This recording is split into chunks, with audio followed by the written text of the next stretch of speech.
Treasury Secretary Mnuchin says the trade war with China is, quote, on hold. Jim Rogers is here, legendary investor. Great to see you. There you are. Please. You rate. That's why you're on the show. No, booyah. No. Stop that. Booyah means no. Does it? In Chinese. Mandarin or Cantonese? Mandarin. Oh, I don't speak anything. I'm a Cantonese speaker myself, but there you go. Okay. Now, last time you were on the show, you warned that a trade war could really upset the whole apple cart. Well, now it appears we've got at least a short-term truce. You approve of that? Well, I can see the market's going up. I know there's a short-term truce. So you approve it? When I went to big China conference in April, and the president said he's pulling back. He doesn't want a trade war. He was very clear he was pulling back, and now apparently the U.S. is pulling back too. And if we're going to pull back, we're going to have a great time for a while. I don't think there's going to be a trade war. A trade war means they file, we file, they file, we file. Everything's going to be okay until the economy gets bad later this year and next year. Then the trade war will break out because Mr. Trump will say, it's your fault, and I'll hit you.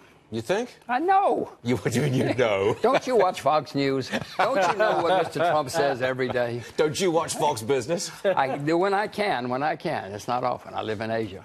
You live in Singapore, I think. I live in Singapore, yeah. I think you know something about the next subject, which is this. President Trump tweeting about China and the North Korean border this morning. Let me read this.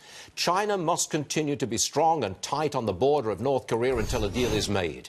The word is that recently the border has become much more porous and more has been filtering in. You've got an opinion on North Korea. Our spies are not doing a very good job. That border's been porous for years. Last time I was there, which was 5 years ago, they had to build a new bridge because there were so many people going back and forth across the bridge. You've been to North Korea? Twice. Twice? Yeah. Why?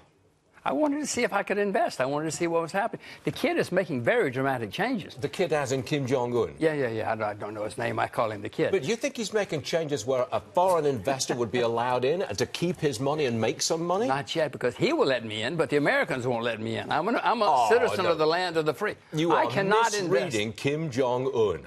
I went to see the government. The government gave me all kind of promises, blah, blah, blah. I said, okay, fine, but I'm a citizen of the land of the free. I cannot invest in your country. Well, you think you ever will invest in that country under Kim Jong-un? Once it's legal, I hope I'm the first one there.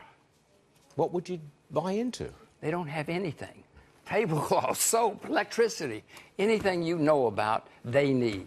So therefore, they should be making a deal with President Trump, no matter what that The kid has been trying to make a deal with America for 3 years. Obama cut it back. The bureaucrats in Washington cut it back when he was trying to. He wanted to sign a peace treaty. Not Obama, but his boys said no. Well, the current negotiations are about whether they get rid of their nukes or not. That's what that's all about. Are we going to get rid of our nukes in South Korea? I don't know, Jim. I can tell you. We're not. And that's one reason the deal may falter. Now, you're going to say South Korea doesn't have any nukes. What? We have 30,000 American troops in South Korea. If something happened that afternoon, the nukes would be there from Okinawa. So your opinion is that President Trump will mess up the deal or possible deal with North Korea. Is that what you think? That seems to be the only risk. I don't know if he's going to. I hope he doesn't. I hope he doesn't, because the Chinese want it, the North Koreans want it, the South Koreans want it, the Russians want it, everybody wants it. The risk is that Mr. Trump or his people will mess it up. Why are you so down on Mr. Trump? I'm not down on Mr. Trump. Yes, I want this deal to go through so I can invest in North Korea. No, I want it to happen. But you see, don't you watch Fox News? Don't you watch Fox Business News? You see what he's saying. I'm on it. Good. Hooray, hooray. Does American politics mean anything to you? As an investor, I mean, you're a very successful guy. Does it make any difference to you about what's going on with Russia, and the probes of Mueller and all the rest of it? It has to. It has to, because America is the most important economy in the world, and I am an American citizen and taxpayer, so I have to anyway. But, of course, America is the most important economy. I think it's going Trump's way. I think he is winning this politically at this moment. It's 6 months ago, it certainly wasn't. Now I think he is. That's a different story. I don't know. I should watch Fox Business. But I will tell you that Mr. Trump is making China great again. Everybody in the world is now doing more business with China because we're slapping them in the face and cutting them off. We're not cutting them off. They've just agreed to buy a ton more of our agricultural products. You don't know about the Russian sanctions, the Iranian sanctions, the Chinese slap. No, what do you report on Fox Business? I do report on that. He's pushing if you go to Moscow airport now, it's full of Chinese.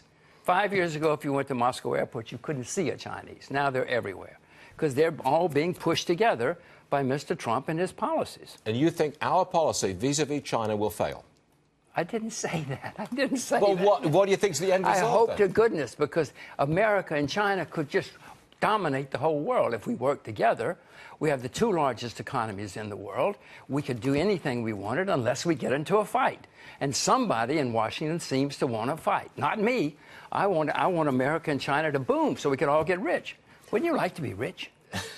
No comment, okay. Absolutely no comment.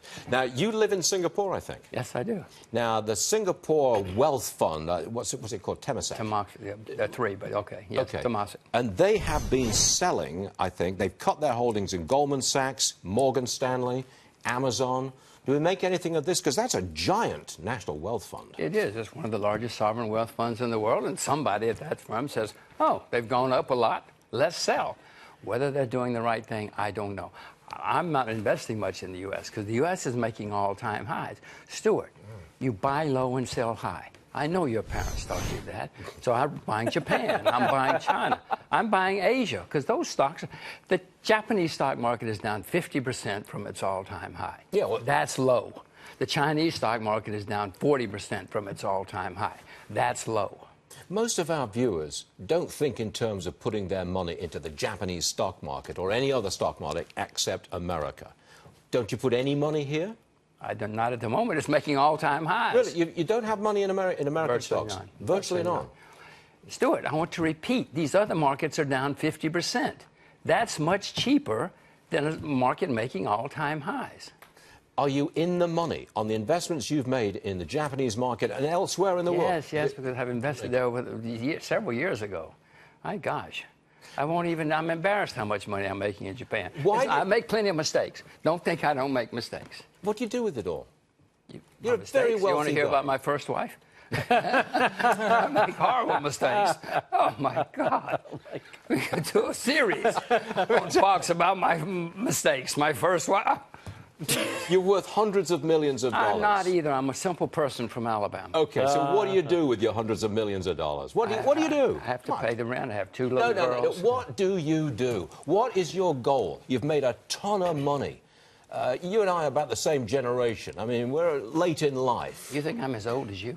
Not going there, son. What do you do with it? Well, I hope that I can leave some for my children, not all for my children. I don't want to spoil them. I told my daughter she had to get a job. All of her friends said, well, why do you have to get a job? She's 14. Why do you have to get a job?